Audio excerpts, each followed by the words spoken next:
Boa noite, meus queridos irmãos e irmãs. Que a graça do Senhor esteja sobre todos vós. Louvamos a Deus por esse momento até agora em que podemos exaltar ao Senhor cânticos, louvores, em orações e agora também sendo preparados para a mensagem que vamos ouvir nesse instante. Por ocasião do culto desta noite, o reverendo Antônio não está conosco, ele está, orar pelas crianças. Crianças até que idade, Camila? 8 anos de idade.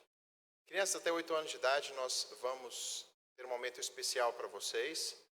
Venham aqui à frente, que a Camila vai orar por... Vem à frente também, Camila, por favor. Crianças até 8 anos de idade. Culto especial para as crianças. Ainda não. Vamos orar. Camila, você pode orar para a gente?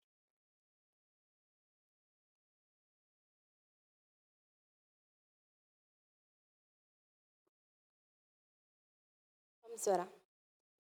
Senhor, muito obrigada, Pai, por essa noite. Muito obrigada, Pai, por nós termos esse templo, esse momento de adorar o Senhor, Pai, de prestar o culto ao Senhor. Eu te agradeço de maneira especial, porque agora as crianças vão ouvir uma mensagem especial para elas, Senhor. Eu te peço que o Senhor abençoe as pessoas que forem falar a elas, Pai, que o Senhor as use e que toda palavra que vier de nossa boca seja da Tua vontade, Senhor. Amém. Que o Senhor prepare o coração delas para ouvir essa mensagem, Pai, que elas estejam atentas e que elas consigam compreender tudo, Senhor. Em nome de Jesus, amém. Amém.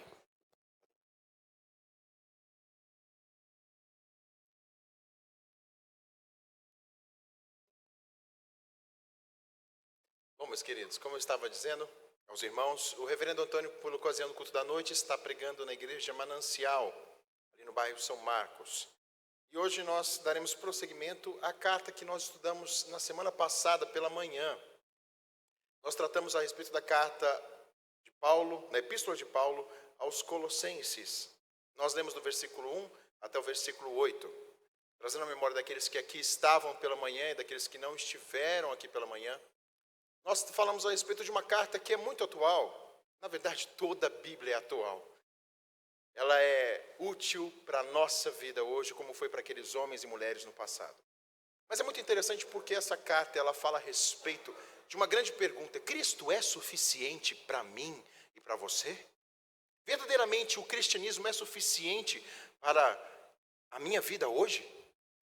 E a grande luta contra as tendências do homem de procurarem soluções rápidas e não ao Senhor. Essa carta fala a respeito, no seu início, sobre Paulo e eu usei essa expressão, usando uma cidade que era bem próxima, Laodiceia, usando colírios aos olhos daquela igreja para enxergarem verdadeiramente quem eram e como privilegiados eram esses homens santos, homens e mulheres separados por Deus, salvos da ira divina, alvos da graça de Deus.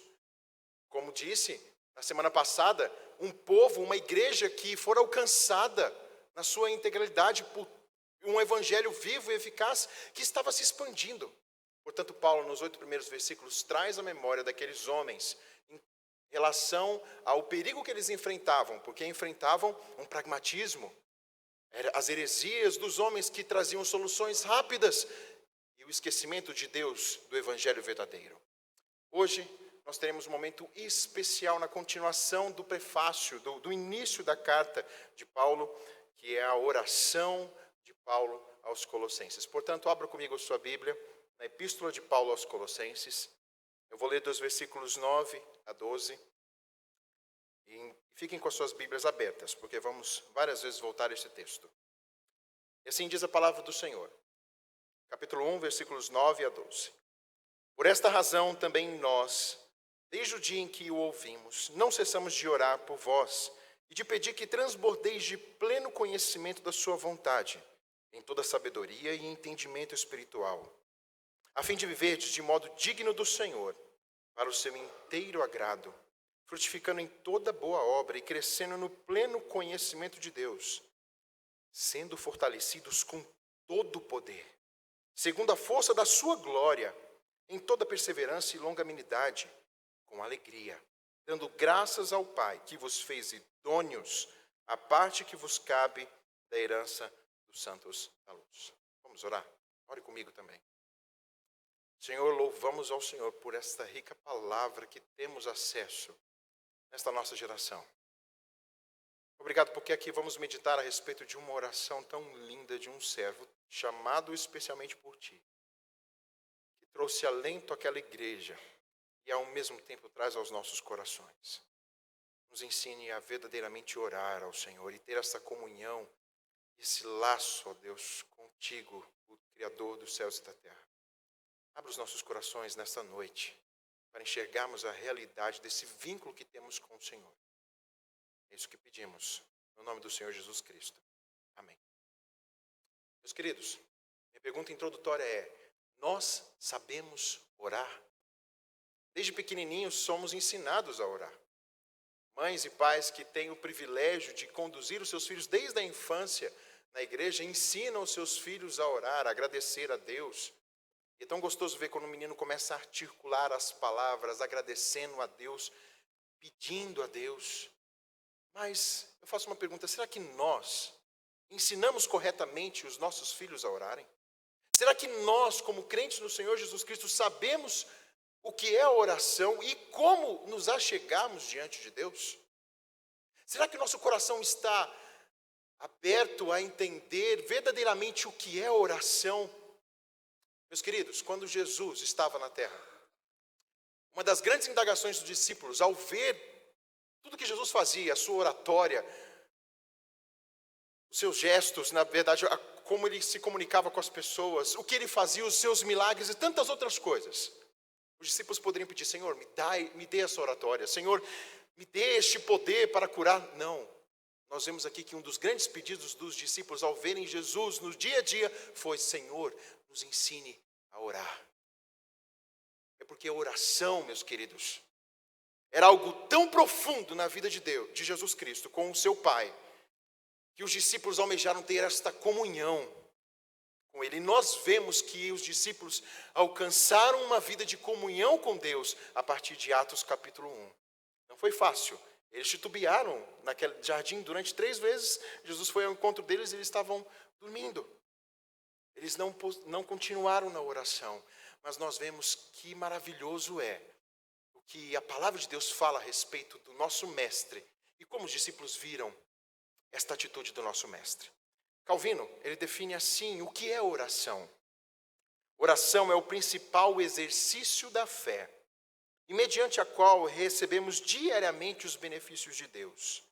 A nossa fé tem que contemplar o Filho, Cristo Jesus, e toda a nossa expectação depender dele, toda a nossa esperança depender dele, se apegar e se repousar nele. Passamos então a entender tudo quanto nos é necessário e nos falta, que está em Deus, e somente em Deus. E sabemos que em Deus, no Pai, reside toda a plenitude de liberalidade, para que, como uma fonte inesgotável, bebamos e busquemos diariamente. Meus queridos, oração é um vínculo que nós temos em acessar o nosso Deus, mas principalmente abrir as nossas bocas para relatar as suas promessas. A oração começa, em primeiro lugar, com o tema do nosso ano: conhecendo a Deus para fazer a sua vontade. E uma oração, meus queridos, ela começa quando eu tenho o conhecimento do Senhor, eu quero me aplicar a conhecer o meu Deus, para me achegar a Ele. Confiante, mas também relatando as suas promessas.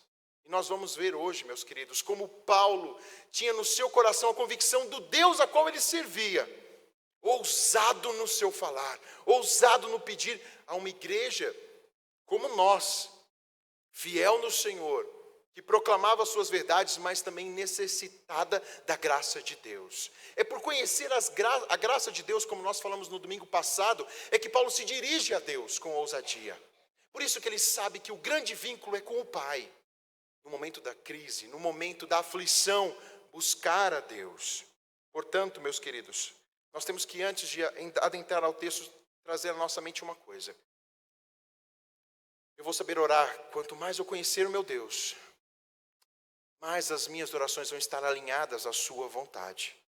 Mas nós temos que lembrar também, meus queridos, que a vontade de Deus é que vai prevalecer. 1 João 5,14 diz, nós temos que pedir segundo a sua vontade, e a vontade de Deus que irá prevalecer. Nós temos que ter isto em mente quando nos voltamos a Deus em nossas orações. Mas, meus queridos, é o próprio Deus, conforme está escrito em Romanos 8,26, quem nos auxilia a orar. Nós não sabemos orar. Tal como um pai e uma mãe nos ensinam a orar, o próprio Deus, através da sua palavra, nos ensina a orar, como nós vamos aprender hoje. E também Ele nos pede a orar de forma incessante.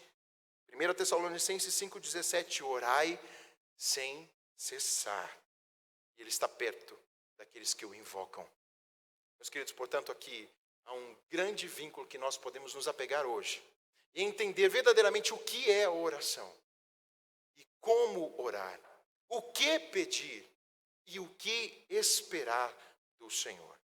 Portanto, como eu disse, Paulo vai agora diante de Deus, confiante, colocar uma igreja diante do altar de Deus. Não que Deus estivesse longe de conhecer o que passava na igreja, pelo contrário, Deus é soberano e conhece todas as coisas, meus queridos, mas quando nós oramos, o nosso coração é aplainado. Quando nós oramos, passamos a declarar quem é Deus, e Deus é glorificado e tem de ser glorificado nas orações. Portanto, nesta noite, nós vamos entender qual é a prática de oração de Paulo. O que é a oração para Paulo?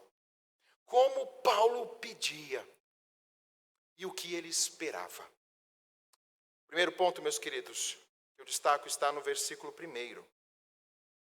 Paulo inicia sua fala, oração como prática da sua vida diária.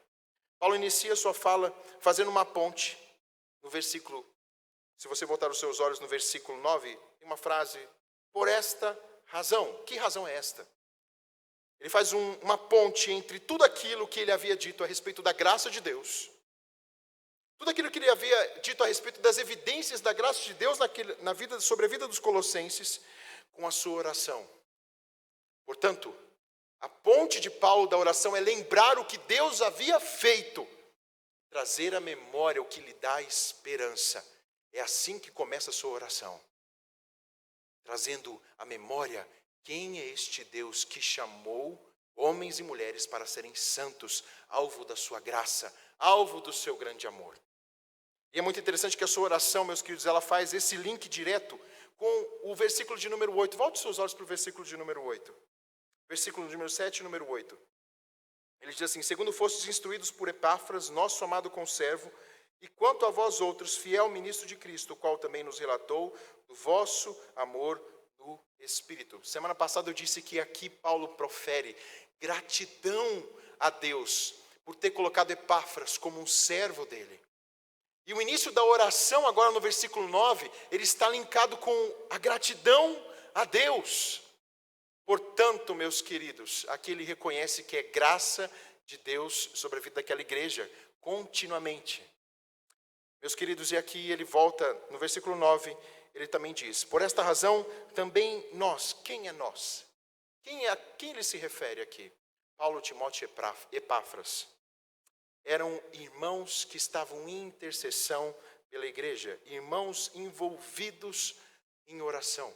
Era a liderança da igreja que estava ali de joelhos intercedendo por aquela igreja. Como nós temos o privilégio, toda reunião de oração, eu vou somente citar, dentre várias que nós temos aqui na igreja, a reunião de oração do GAN, que já há quase 5 anos, nós temos toda a manhã, 8h30 da manhã. E conversando com alguns missionários que vêm aqui à igreja, relatando dos seus momentos, e nós podemos relatar, olha meus irmãos, nós oramos todos os domingos por vocês. E eles dizem, sim, nós sabemos disso. Porque o Senhor nos dá dia após dia graça e paz, principalmente no dia do Senhor. Nós sabemos que tem irmãos e irmãs orando por nós.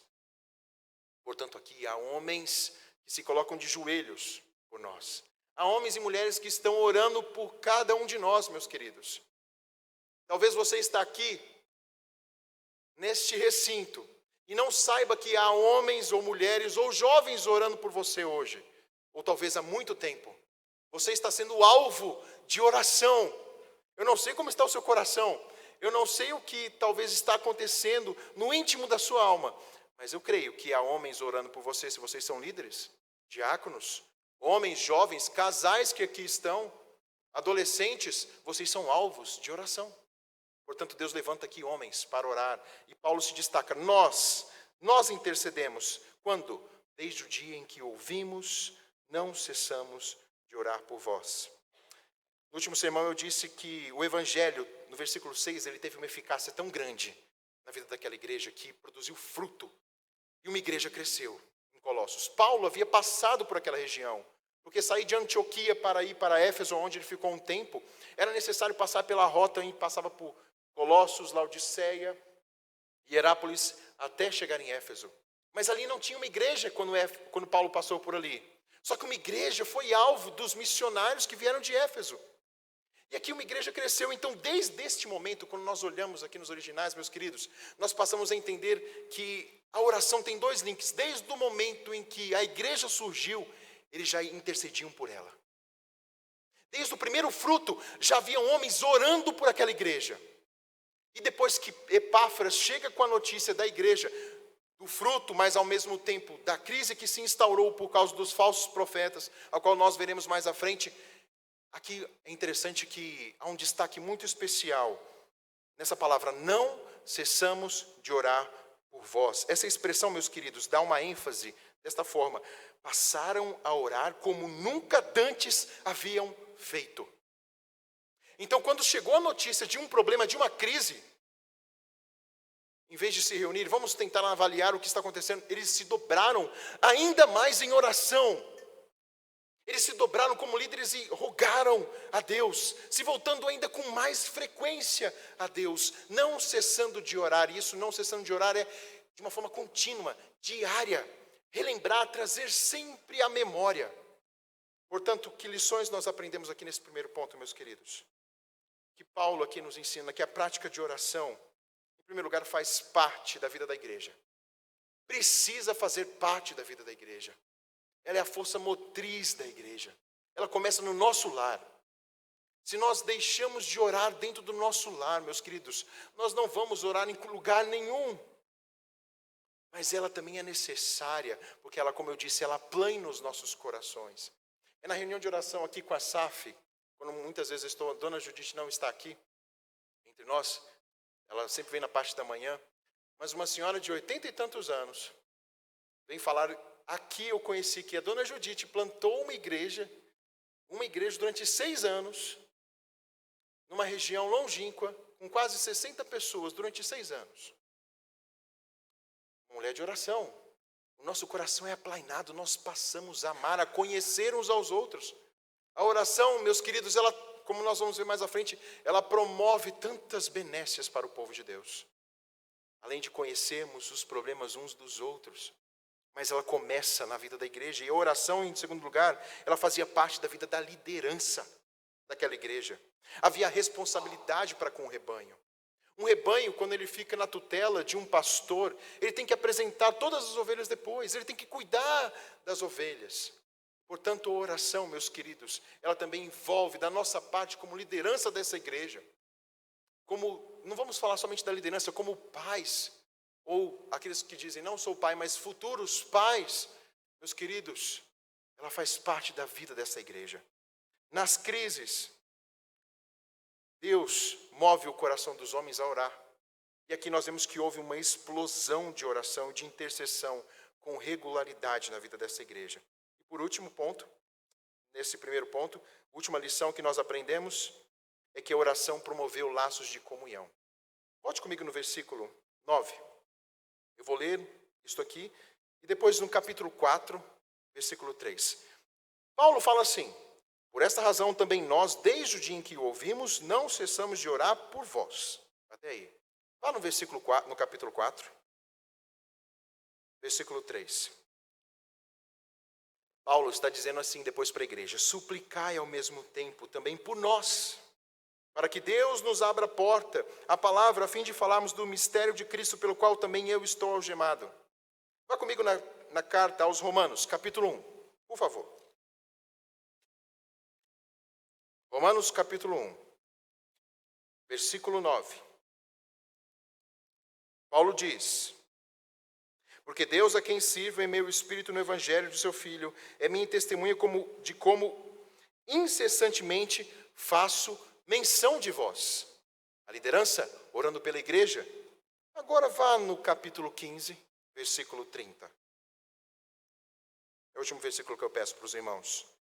Rogo-vos, pois, irmãos, por nosso Senhor Jesus Cristo, e também pelo amor do Espírito, que luteis juntamente comigo nas orações a Deus a meu favor.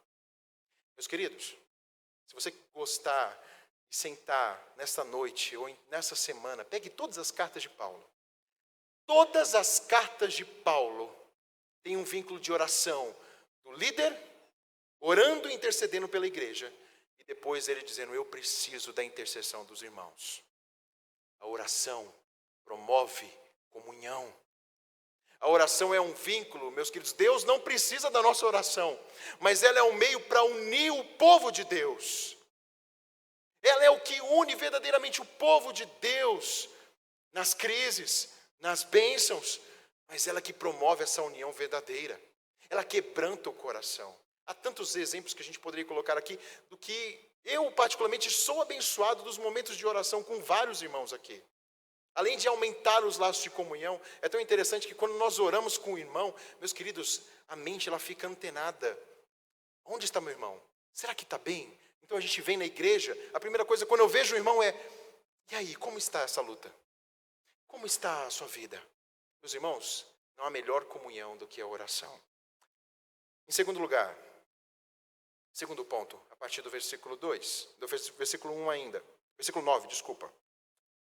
9, parte B, diz assim: e de pedir que transbordeis do pleno conhecimento da sua vontade, em toda sabedoria e entendimento espiritual. A petição de Paulo. O que pedir? Como pedir?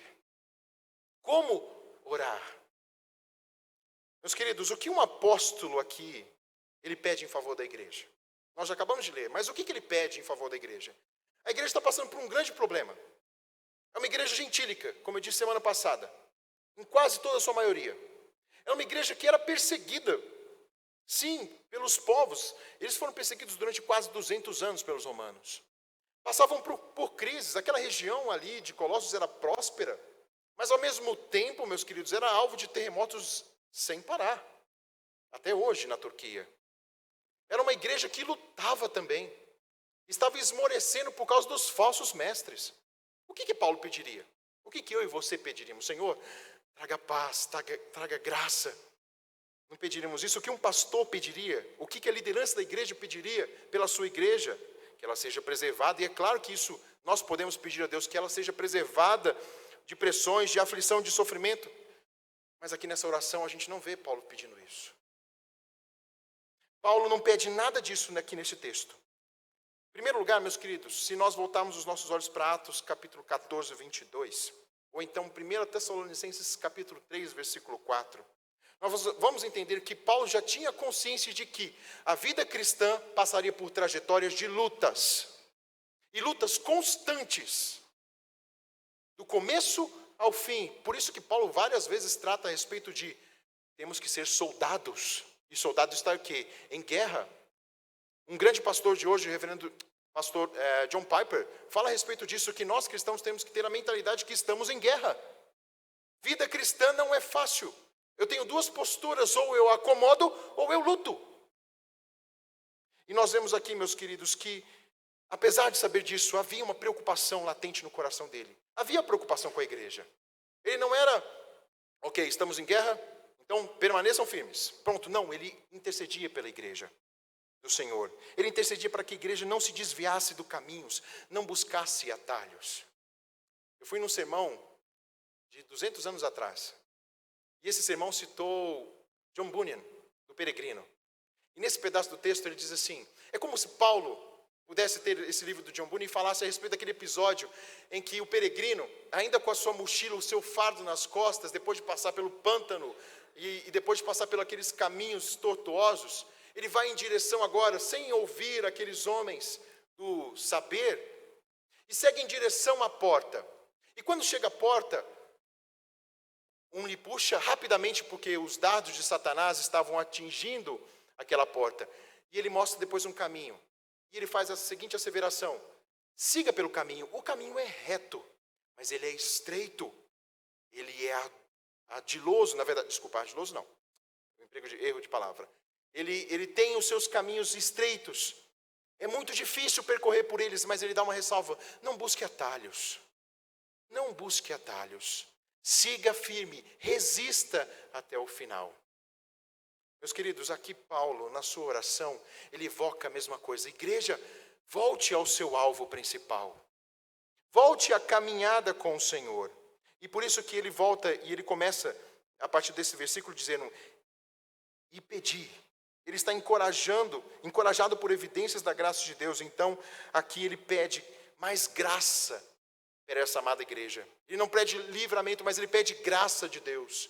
Que a graça de Deus que os alcançou venha sobre esta igreja e traga a sua memória, que eles são alvo da graça. Por isso que eu posso estar numa guerra, mas convicto de que o meu Redentor vive. E vou até o fim nessa guerra. A graça, meus queridos, ela aplana a minha consciência de que eu sou do Senhor. Há uma guerra difícil a ser travada, mas o meu Deus é por mim. E Ele que me guia. Por isso que ele diz, isso lá em Efésios, capítulo 1, dos versículos 17 a 23. Vamos lá, meus queridos. Efésios, capítulo 1, 17 a 23. Olha o que Paulo disse: para o que o Deus do nosso Senhor Jesus Cristo, o Pai da glória, vos conceda espírito de sabedoria e de revelação no pleno conhecimento dele. Olha essa frase: iluminando os olhos do vosso coração, para saberes qual é a esperança do seu chamamento, qual a riqueza da glória da sua herança dos santos, o qual a suprema grandeza do seu poder, para com os que cremos, segundo a sua eficácia da força do seu poder, o qual exerceu ele em Cristo, ressuscitando dentre os mortos e fazendo sentar à sua direita nos lugares celestiais, acima de todo principado e potestades, e poder e domínio, e de todo nome que se possa referir, não só no presente século, mas no vindouro, e por todas as coisas debaixo dos pés, e pôs todas as coisas por debaixo dos pés, para ser o cabeça sobre todas as coisas, o deu à igreja, o qual é o seu corpo, a plenitude daquele que tudo enche em todas as coisas. Paulo então pede, meus queridos, que aquela igreja seja iluminada com a graça dele. Não livre do mundo, das adversidades, mas que possa entender a graça de Deus em meio às lutas. A compreender que Deus não abandona os seus. Meus queridos, João 6,37. Grave esse versículo. Aquele que o Pai deu ao Filho, jamais ele lança fora. Se por um instante Deus tirasse a graça sobre os seus filhos, estaríamos verdadeiramente arruinados. Isso, meus queridos, é entender a soberania de Deus e clamar pela soberania de Deus. É isso que Paulo faz aqui. Ele começa a completar. Então, que esta igreja possa conhecer e ter um pleno conhecimento da sua vontade.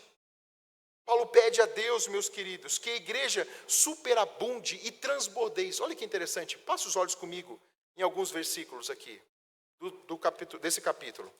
Você percebe que Paulo, ele vai usar alguns termos, eu sublinhei aqui.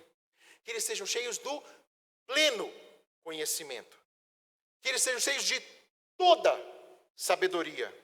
Que eles sejam cheios de todo conhecimento, para fazer tudo do inteiro agrado a Deus, para fazer toda boa obra. Meus queridos, Paulo não deseja que essa igreja seja mais ou menos. Ela quer que a igreja usufrua verdadeiramente do que Deus pode oferecer a nós. Meus queridos, aqui então Paulo na sua oração evoca que a igreja, vamos passar para nós, pare de simplesmente orar por pequenos pedidos, mas que ela busque e anseie por conhecer a Deus, anseie pela plenitude do conhecimento de Deus, para superabundar. E, meus queridos, o termo usado aqui, transbordar, é transbordar enchendo outros copos. Aí você entende o que é colocar um copo em cima e a água saindo e enchendo outros copos. Desta forma, Não é para mim somente, mas para que outros conheçam. E aqui está o significado da oração dele, que quando a igreja conhece o seu Senhor e superabunda no conhecimento dele, ela passa a transbordar, automaticamente transbordando para todas as direções. E era isso que o evangelho fazia. E Paulo relembrou eles, não é pela força de vocês que o evangelho alcançou, é graça do Senhor, mas tem alcançado a muitos. E é o que está acontecendo aqui agora, meus queridos. Quando Deus usa os seus servos, quando os seus servos se colocam para conhecer o seu Deus e buscam a Ele, meus queridos, nada impede o crescimento da igreja, na verdade, da igreja do Senhor. Portanto, em suma, quer que a igreja, lá no passado e hoje usufrua de tudo aquilo que Deus oferece, por meio do quê? Do conhecimento da sua vontade. Portanto, meus queridos, uma geração que vira ruína é uma geração que não conhece a palavra de Deus.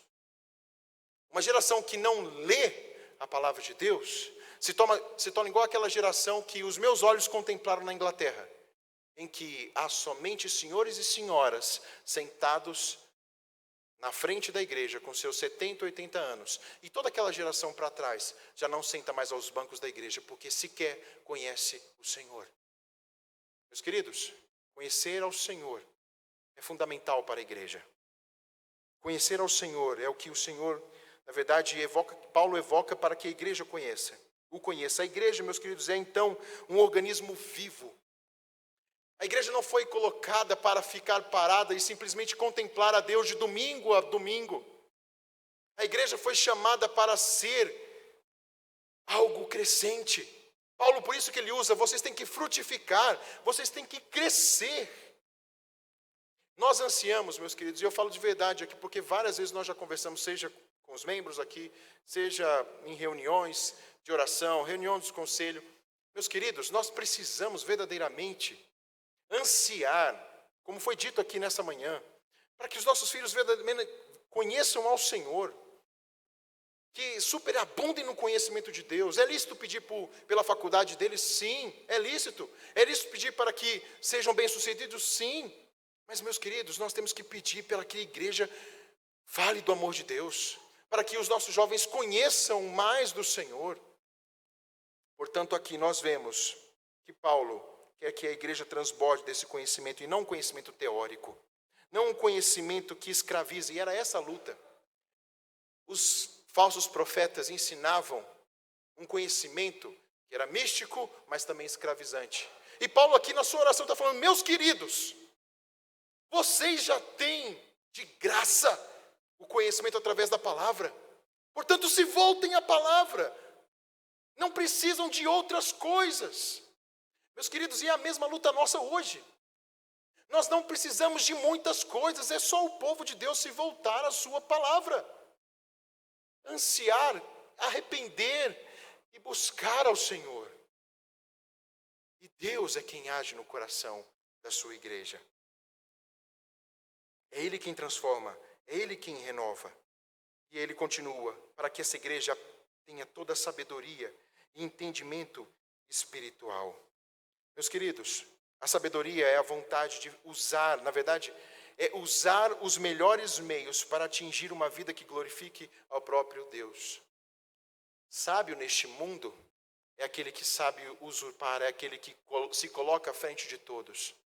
Sábio neste mundo a qual nós somos tentados a ser, é conhecer algo e não ensinar o próximo.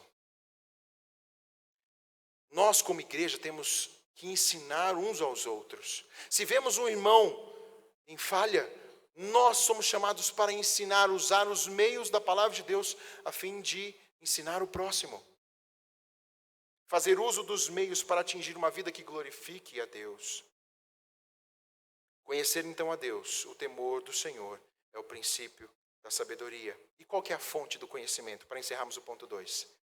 A fonte do conhecimento, Paulo diz, vem do próprio Deus. Paulo declara em sua oração, é o do entendimento, que a igreja tenha um entendimento espiritual. O Espírito Santo é a fonte do saber, do conhecimento. O que nós produzimos, muitas vezes é para o nosso próprio ego, para o nosso próprio coração. mas o que vem de Deus é para a sua glória. E quando os seus servos humildemente se colocam, dizendo: Senhor, nada sou, mas eis-me aqui, o Senhor usa para a sua glória. Tiago, capítulo 3, versículo 17, diz assim, olha que lindo essa frase. Frase não, esse versículo. A sabedoria, porém, lá do alto, é primeiramente pura, depois pacífica, indulgente, tratável, plena de misericórdia e de bons frutos, imparcial e sem fingimento.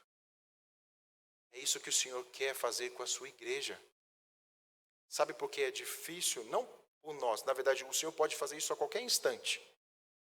Mas é porque nós estamos em guerra. Nós estamos, como disse Spurgeon, nós temos que aprender a clamar a Deus para que anule o nosso advogado, o meu eu, para que o grande advogado tome conta do meu coração, que é Jesus. Para que o Espírito Santo produza em mim o que Tiago diz aqui. É isso que ele anseia para a sua igreja. E último ponto, meus queridos, qual é o propósito prático da oração de Paulo? Qual é o resultado esperado do conhecimento? As boas obras. A fé ela tem que ser prática, meus queridos. O conhecimento aqui, domingo após domingo, se não há praticidade dele, se não há prática no meu dia a dia, de nada vale. É igual um semeador que leva um saco de semente e recebe um saco de semente toda semana e na segunda-feira guarda no seu armário as sementes e não lança. De nada valem. Elas vão apodrecer. Vão apodrecer. Mas graças a Deus porque recebemos semanalmente, diariamente a palavra. Boas obras. Na sequência, então, Paulo, mensageiro explícito da justificação. Somente pela fé, não tem o menor receio de falar agora das boas obras. Ele ansiava para que a igreja realizasse coisas definidas e concretas, mas de forma incessante. Aqui está o ponto. Ter definição do que fazer. Deus nos chama para isso. Nós temos que ser diferente desse mundo, como disse o reverendo Ulisses, na sala de discipulados, a qual eu herdei essa frase. O açoite do mundo está aí para falar para nós. São homens das trevas que se colocam prontamente para fazer algo e não perdem tempo. Eles definem o que querem e é o açoite do mundo para com a igreja do Senhor, que já tem um conhecimento, tem a verdade, mas não coloca em prática. Portanto, Paulo quer que a igreja defina concretamente o que fazer, mas de forma incessante e colocada em prática. Portanto, vimos aqui Paulo contra essa tendência de uma monotonia de vida eclesial. Paulo quer romper com isso, porque aquela igreja de Colossos estava, como eu disse semana passada, ouvindo os falsos mestres, perdendo a alegria no Senhor. Ao mesmo tempo, meus queridos, estavam negligenciando Epáfras, que era o líder deles. Consequentemente, toda a mensagem do Evangelho estavam se enredando para outras práticas. E Paulo diz claramente, por isso que vai falar várias vezes da alegria, para que eles voltem à alegria do Senhor. Portanto, o que ele diz assim mais à frente, a fim de que vocês vivam de modo digno para o Senhor, ou seja, que a vida de vocês corresponda ao glorioso chamado de Deus. Um viver digno que de agrada ao Senhor, meus queridos, é um viver de um relacionamento novo. Aí eu falo para aqueles que tiveram o privilégio de um casamento ou de um relacionamento. Ele muda a gente. A primeira coisa que eu ouvi quando eu comecei a namorar, eu lembrei isso hoje para minha esposa. Novamente, me perdoe usar aqui esse termo, mas eu tenho que trazer algumas coisas à minha memória. Eu não sei se os irmãos vão lembrar, mas a primeira coisa que aconteceu quando eu comecei a namorar a Isis, 2 meses depois, um fulano, não vou citar o nome, lá atrás diz, olha, o namoro te fez bem, você está se vestindo melhor. Muda, relacionamento muda a gente. E a mudança não é só ali não, ela é contínua para ambos. E até o fim da vida. Não é verdade? Nós lá nos nos casais, temos a oportunidade de 3, 4 meses, é uma coisa que sempre está vindo na minha memória. A mudança ela é contínua, eu vou aprender até o fim. Independente se eu sou casado ou não, meus queridos, relacionamentos, eles moldam. E o relacionamento aqui agora, de eu sair da escravidão e fazer parte agora do reino da luz, consequentemente, há uma mudança necessária. E Paulo anseia por isso. E ele ora por isso, porque ele sabe que Deus transforma. E Deus continuamente transforma. E Ele há de nos transformar. Por que vamos esperar somente quando estivermos no céu? É aqui, o agora, nós vamos ver no final do sermão. O Senhor já nos deu essa esperança, portanto, nós temos que ser motivados e nas nossas orações ter essa constância. Senhor, me molda. Senhor, me restaura. Senhor, ajuda-me a ter um relacionamento contigo verdadeiro. E relacionamento, como a gente aprendeu lá no grupo de casais, na casa Cizinho do Jedaias, é abdicar, muitas vezes, os dois, como o reverendo Bill, que fui pegar hoje, lá no aeroporto, disse, dois casais, cada uma com a sua mala, tentando tirar das suas malas tudo o que for necessário para que ambos fiquem com uma mala só. É assim, é despojando, lembram? Despojando continuamente. Oração tem de ser isso, meus queridos. Parar de sair do trivial. Temos que sair do trivial, e almejar isso como oração. Portanto, relacionamento nos impele a mudanças. Quanto mais os filhos de Deus conhecem o seu Deus, mais irão amá-lo e mais vão querer do Senhor, mais desejarão obedecê-lo e mais abdicarem das suas vontades para fazer a vontade do Senhor ser conhecida. Por isso que agora Paulo vai dizer como é essa prática. Perceba a partir nos outros versículos à frente, ele diz assim, que essa igreja frutifique, frutificando em toda boa obra e crescendo no pleno conhecimento de Deus, sendo fortalecidos com todo o poder. O modo de viver digno, meus queridos, ele promove uma vida de santificação. Nós devemos almejar nas nossas orações este novo relacionamento, a fim de vivermos nesta vida de santificação, que é árdua, que é difícil, que é o poder de Deus aplainando-nos, sim, mas nós somos responsáveis também diante de Deus para nos colocar diariamente diante dEle, a fim de que produzamos frutos. Meus queridos, um plantador, e Paulo vai usar esse termo várias vezes, ele almeja o quê? Plantar para colher o quê? No final, frutos. Efésios 2, de 8 a 10, fala claramente isso. E ele também quer o crescimento da igreja. Vou voltar ao Velho Testamento. Vamos abrir Jó 42, muito conhecido, Jó 42, de 5 a 6.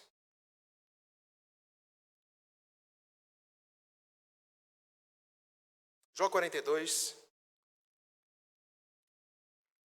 último capítulo de Jó, antes de Salmos. Meus irmãos, depois de Jó passar por todo aquele momento de aflição, depois de Deus falar com ele, olha o que Jó fala, os versículos 5 e 6. Eu te conhecia só de ouvir, mas agora os meus olhos te veem. Por isso me abomino e me arrependo no pó e na cinza. No Salmo 84, 7 diz, os crentes vão indo de força em força. Meus queridos, o que Deus almeja para a sua igreja é crescimento, é retroavaliação. Como estou diante do meu Deus? Como estou diante do meu Deus? Meus queridos, oração é se colocar diante do trono de graça de Deus. Eu que gosto de história, e gosto de saber como que, por exemplo, a Esther, pela cultura dos persas, se colocava diante do rei, que é maravilhoso. O reverendo Antônio já expôs esse livro aqui com vocês e já falou a respeito disso. Mas é interessante, eu vou trazer um episódio da história muito interessante, que foi no período me fugiu agora a rainha, não é Elizabeth, rainha Vitória. Quando a rainha Vitória da Inglaterra tinha suas audiências, ela tinha um orador. E agora a gente vai entender o porquê que esse costume das mulheres sempre colocarem o melhor prato, sempre mudarem os pratos. Tem 7 tipos de pratos, 7 tipos de colher, de garfos, de tudo. Enfim, vem desse tempo do Renascimento, enfim. Mas é interessante que quando alguém se colocava, um dos arautos dela, se colocava diante da rainha, ele colocava uma roupa.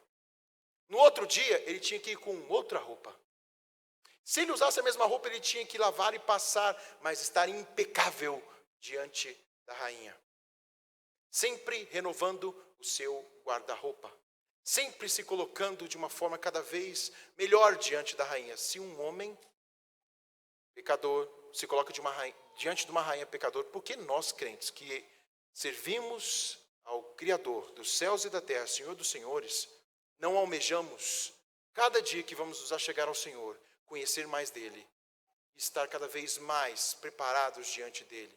E é claro, com essa posição de Jó, cada vez mais humildes diante dele, e reconhecendo que ainda não o conhecíamos, mas agora nós vemos quem ele é. Meus queridos, às vezes, eu quero encerrar esse pedacinho, dizendo que, como nós ouvimos ontem, às vezes nós estamos chegando diante do Senhor e parece que Ele não ouve e não fala a nós. E aí nós indagamos, aonde está Tu, Senhor, enquanto nós oramos? E ontem a gente ouviu uma frase muito interessante. Um professor, quando ele dá prova ao aluno, ele fala alguma coisa? Ele fica em silêncio, para que o aluno aprenda. Para que depois ele venha trabalhar novamente, a fim de aplainar aquilo que o aluno errou. E ensiná-lo e formá-lo. Porque o grande anseio de um professor é que cada aluno saia melhor do que entrou. Se um professor é assim, o que dirá o grande professor? Mas nós temos que nos apresentar. Um aluno tem que estudar. Um aluno tem que se aplicar. Reconhecer que precisa do Senhor. Às vezes Deus não responde, porque Ele está nos observando, mas Ele vai tratar dos seus. Então Ele quer um crescimento. Ele roga pelo fortalecimento da igreja. Por isso que Ele roga, Senhor, fortalece essa igreja. E eu pergunto para vocês, de onde vem essa força? O que é o significado dessa força? Na escola dominical que nós tivemos aqui, o presbítero Gedaias falou a respeito dessa força. Na segunda escola dominical. Efésios capítulo 1, versículos 19 a 23, fala a respeito disso. De que poder é esse que nós clamamos nas nossas orações? Senhor, dá-nos força. Força significa que precisamos do poder. De quê? De Deus. De quem? De Deus. E que poder é esse? Meus queridos, como nós estudamos aqui na escola dominical, é o poder que ressuscitou Jesus Cristo. É o poder que nos tirou das trevas para a maravilhosa luz, a qual nós evocamos aqui diante do Senhor. Portanto, quando estamos nos dirigindo a Deus, e quando Paulo se dirige aqui a Deus pedindo pela igreja de Colossos, ele evoca o grande poder vivificador que só vem de Deus, de restaurar, de transformar um morto em um ser vivente. Meus queridos, por isso que a oração é um momento sublime. Não deixe de orar com a sua esposa, com seu esposo, com seus filhos, com seus irmãos, com seus pais, com a igreja do Senhor. Nós estamos rogando por um poder transformador. E não é um poder qualquer, é o poder que ressuscitou Jesus Cristo após o terceiro dia. E também nos ressuscitou. E irá nos ressuscitar quando Cristo Jesus voltar. Ou então irá nos transformar por completo. É isso que nós pedimos, meus queridos. Portanto, vocês estão percebendo o que é a oração aqui para Paulo, a qual ele evoca diante do Senhor? E quais são os frutos, meus queridos, finais desta oração? Paulo diz, para que eles perseverem, para que eles tenham longanimidade, com alegria dando graças ao Pai que vos fez idôneos, a parte que vos cabe da herança nos santos da luz. Conhecer a Deus, se colocar diante dele, meus queridos, e usufruir desse poder restaurador, mas desse poder vivificador, ele promove em nós perseverança. E sabe por que Paulo diz isso? Porque nós, meus queridos, e engloba todos nós aqui, nós se deixarmos a nossa carne falar mais alto, nós não vamos perseverar. E é o que o mundo está evocando. O casamento está dando errado, divorcia. O que está acontecendo? Chute o balde. Mas nós somos chamados para perseverar. E o poder que nos faz perseverar é o poder de Deus. Perseverar, meus queridos, é a graça de suportar. E é interessante que Paulo aqui evoca o que Cristo foi. Perseverante até o fim. Suportando todas as coisas, sem reclamar. Apesar das dificuldades e provações, é a recusa de não sucumbir. E quem dá isso, meus queridos, é Deus. E talvez o seu coração possa estar vazio, sem esperança nisso, mas Deus levanta homens e mulheres para interceder talvez por você. Foi isso que aconteceu comigo, dos meus 13 aos 23, longe de Deus, mas tinha meus pais orando todos os dias por mim. Todos os dias, orando por mim, para que viesse a conhecer o Senhor de verdade. Esse poder transforma, meus queridos, independente do tempo, mas ele transforma. Nós não podemos viver um cristianismo sem nos lembrar disso. Se você já perdeu a esperança, persevere no Senhor. Porque se Ele não levanta o teu coração, Ele está levantando outros para interceder por você. E você é alvo da graça dEle. E Ele não se esquece de você. Porque Ele quer fazer você perseverar até o fim, tal como Cristo foi. Ele também quer dar a você longanimidade. Longanimidade, meus queridos, é a paciência. É se recusar, ceder à impaciência, às explosões. Olha o que Paulo está pedindo aqui para a igreja. Sabendo que o poder de Deus faz, que a igreja não fique aflita para buscar inovações, que ela seja paciente, longânima, que ela espere no Senhor. Tal como 1 Timóteo 1, 15 e 16, Paulo fala a Timóteo falando a respeito de Cristo. E no meio desses versículos ele fala o principal, Cristo, na sua completa longanimidade de agir. E por fim ele fala assim, esse poder, ele promove alegria. Em razão da força concedida por Deus, os crentes podem, mesmo em meio às duras tribulações, independente de quais forem, dar graças a Deus com alegria, se regozijar nas graças de Deus. Estávamos lendo na devocional de semana passada a respeito de qual é a posição dos homens diante daqueles que se levantam, sejam com armas, sejam com falas, diante do povo da igreja do Senhor. O que nós devemos fazer? Spurgeon diz, Calvino também, não andeis alarmados por coisa alguma. Traguem à memória quem vocês são. A igreja do Senhor, como o povo do Senhor, jamais foi abandonado pelo seu Deus. Jamais o será. Que alegria maior é essa em saber que pode vir espada, e eu sei que o meu Redentor vive. Eu sei que Ele não deixará com que a sua igreja fiel esmoreça.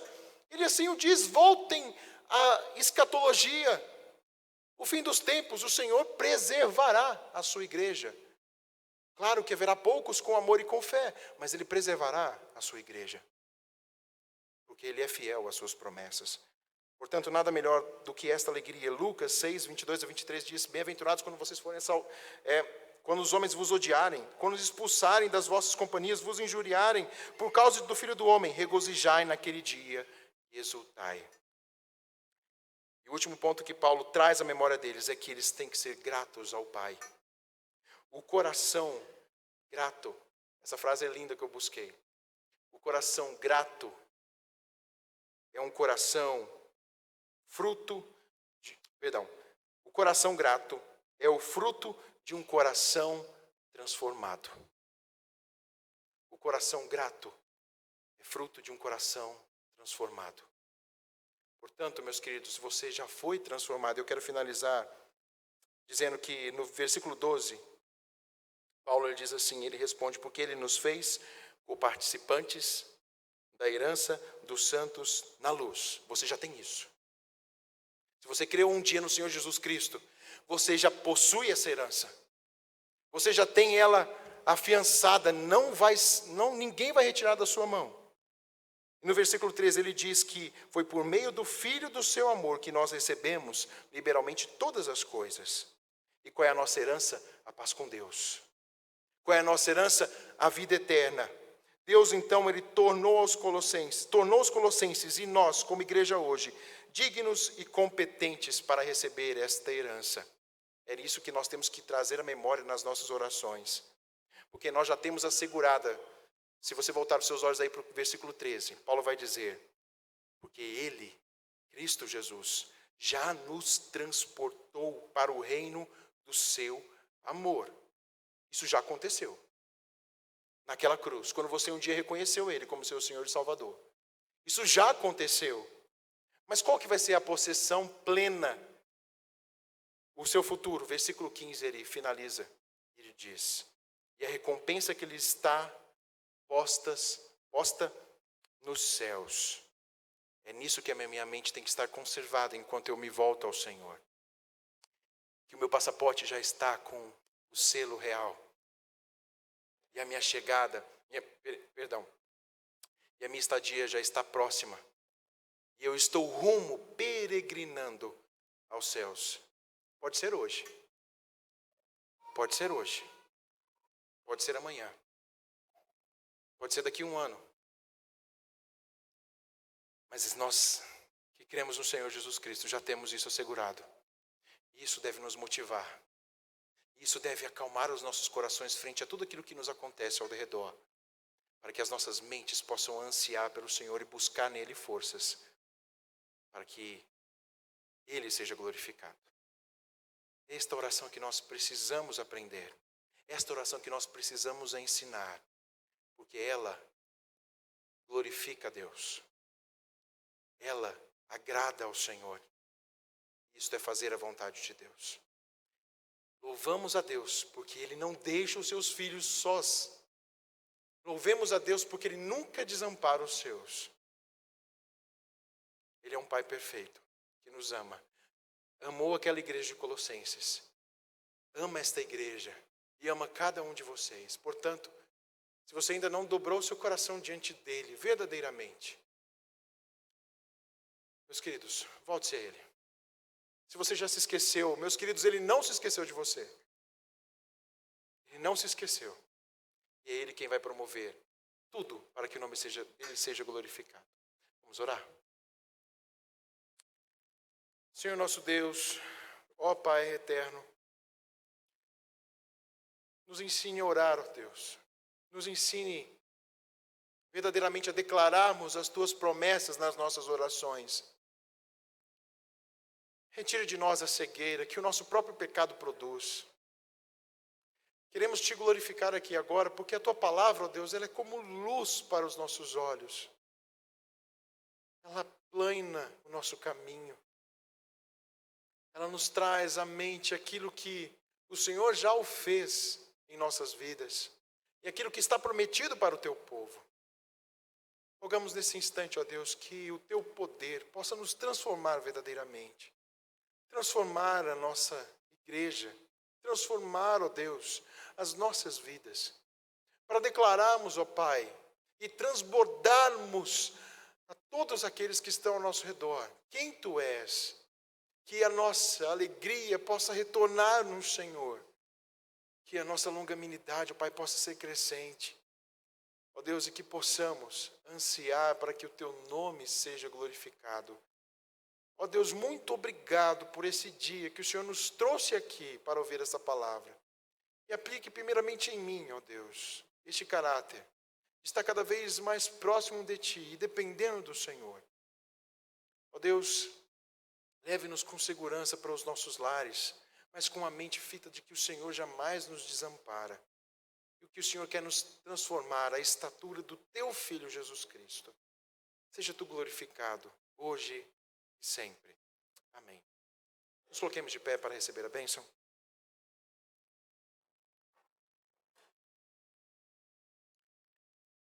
E agora, amados irmãos e irmãs, que a graça do nosso Senhor e Salvador Jesus Cristo, que o amor de Deus o Pai, que as ternas consolações, que o poder do Santo Espírito de Deus estejam sobre vós, que a graça, que a alegria dele estejam sobre vós, sobre as suas casas, sobre as suas famílias, sobre a igreja do Senhor, desde agora e para sempre. Amém.